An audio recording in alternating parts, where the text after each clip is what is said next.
Hey, everybody. I thought I would do something a little different. Today is the 25th anniversary of my dad's passing.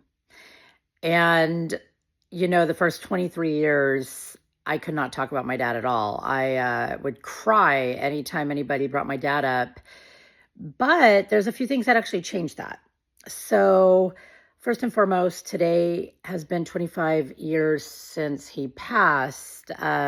However, on the 13th is when he actually went into the hospital and lost consciousness. And then on the 15th is when we actually had to,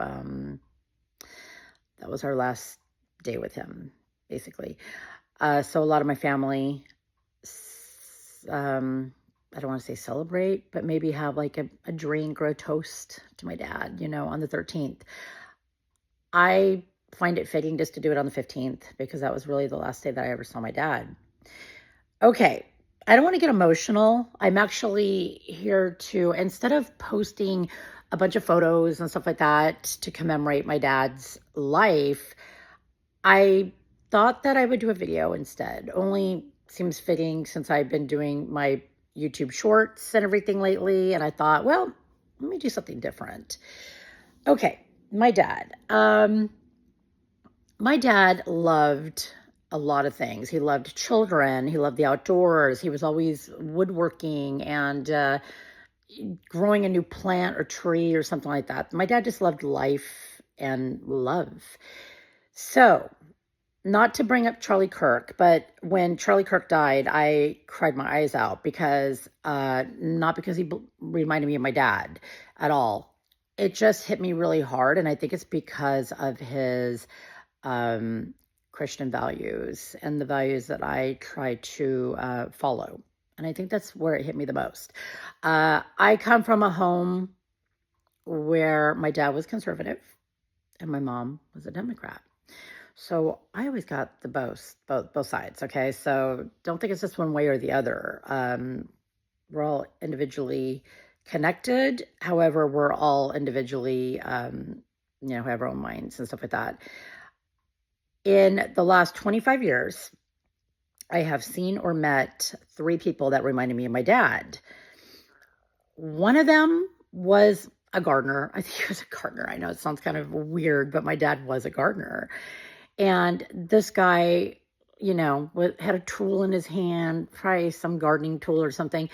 And something about the way he talked just reminded me of my dad. And I really liked that. It was like a really good memory. However, I think I cried my eyes out after.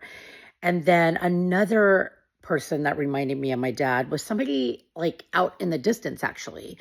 And I saw him walking towards me and I was like, oh my gosh, that's my dad. And I know it's not my dad, but you know what I mean? Like, I'm like, oh my gosh, that's my dad. Well, as he got closer, I was like, oh, it's not my dad. And I really bawled my eyes out. But then I met somebody a few years ago and everything about him reminded me of my dad. Obviously, he didn't look like my dad and he didn't really act like my dad, but he did things that reminded me of my dad, and I really appreciated that. So he loved woodworking, just like my dad. He liked fixing cars, like my dad, getting his hands dirty, being outside, and those are the things I really appreciated about this person. And my dad was a protector. And this is how this guy was. He made me feel really protected. I don't have that anymore, and that's okay. I do feel like I kind of overcame a lot of things. It literally, I would bawl my eyes out every time I talked about my dad for 23 years. The last 2 years, I started kind of getting over it. Like, oh, it's nice to just talk about my dad without crying. I don't know where that hit. Maybe I just prayed a lot. I don't know. But I actually just wanted to say that I loved my dad so much. I would like to say I would do anything to bring him back, but I know I'll see him again in heaven. And as a believer in Christ, and my dad was too, I know it's exactly what's going to happen one day when I pass. I will see my dad again. And so today I'm actually just honoring my dad and praying for those who need it. But I thought that this would be a little bit different than just putting up a bunch of pictures. So I hope you enjoyed. Bye.